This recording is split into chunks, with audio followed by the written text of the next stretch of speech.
still clearing my backlog of matches from the Conqueror gun carriage on track event.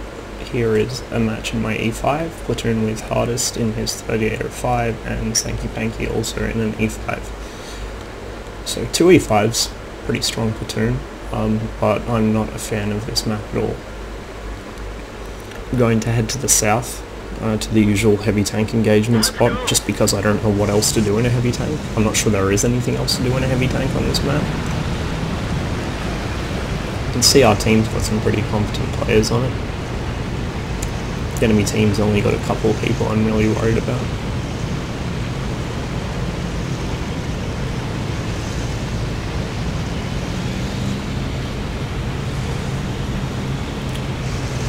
Both teams are quite heavy. There's that 2 medium tanks and a light tank on the enemy team, and 2 medium tanks and a light tank on our team. The rest is a mix of heavy tanks, TDs and artillery.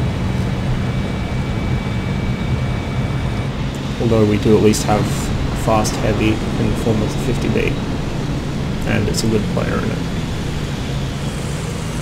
So he takes that corner, Sankey and I push up further. I managed to get stuck on terrain, so I'm terrible at driving.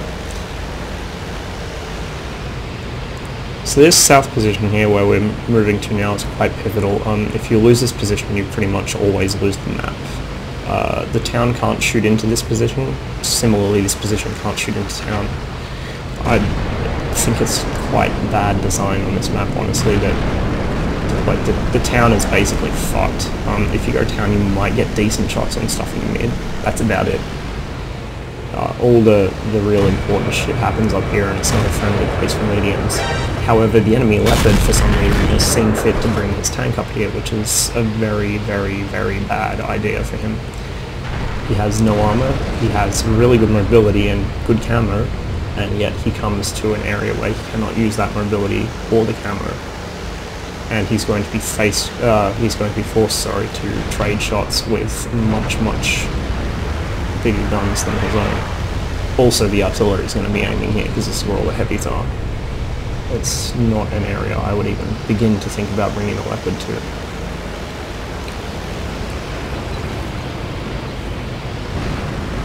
So I see this IS-8 yellow out, and I want to get a piece of this action, so I take a quick snapshot of that. A number of our team managed to get shots into him as well.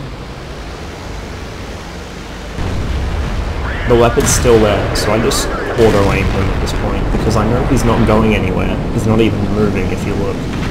And I don't want to hang around aiming with all these big scary TDs.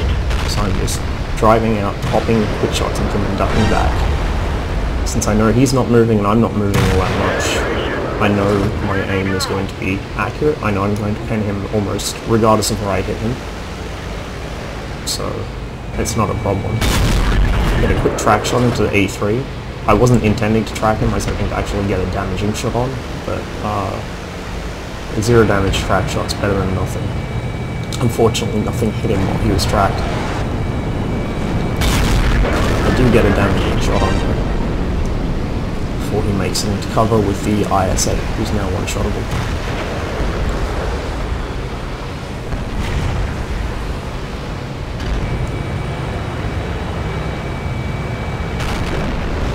Leopard gets cleaned up by our mouse. So I'm looking at this E3 and the IS-8, they're both tanks I would like dead. The E100's just fired and seems to be shooting at somebody else. So I take my chances and drive down to get a shot on the E3. He has a much bigger, scarier gun.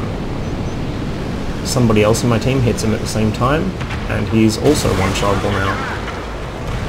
And that in exchange for an E100 shell to the face, I'll take it.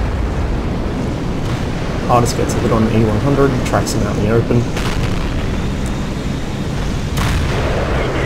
My shot flies to the top of the circle as I was moving and bounces off what looks like the bottom of his gun manlet. My second shot, which is better aimed, must have hit his skirts at a really weird angle or something and failed to go through.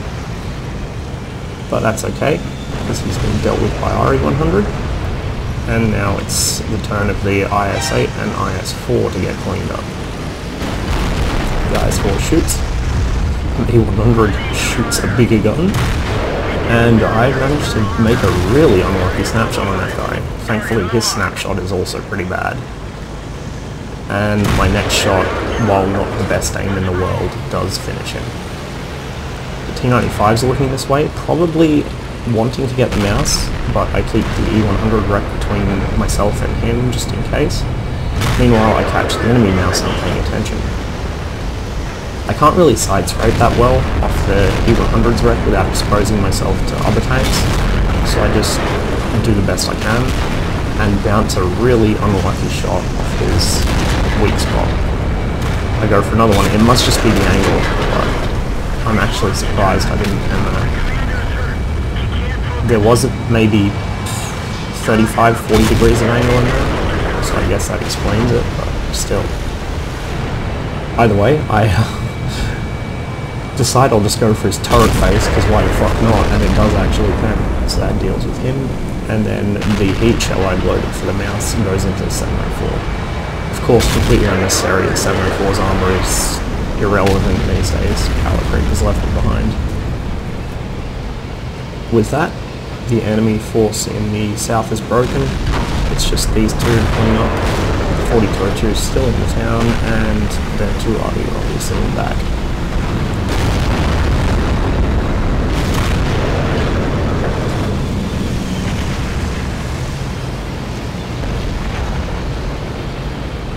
Our mouse has managed to survive. In fact, everyone except Stanky and the AMX have managed to survive at the moment.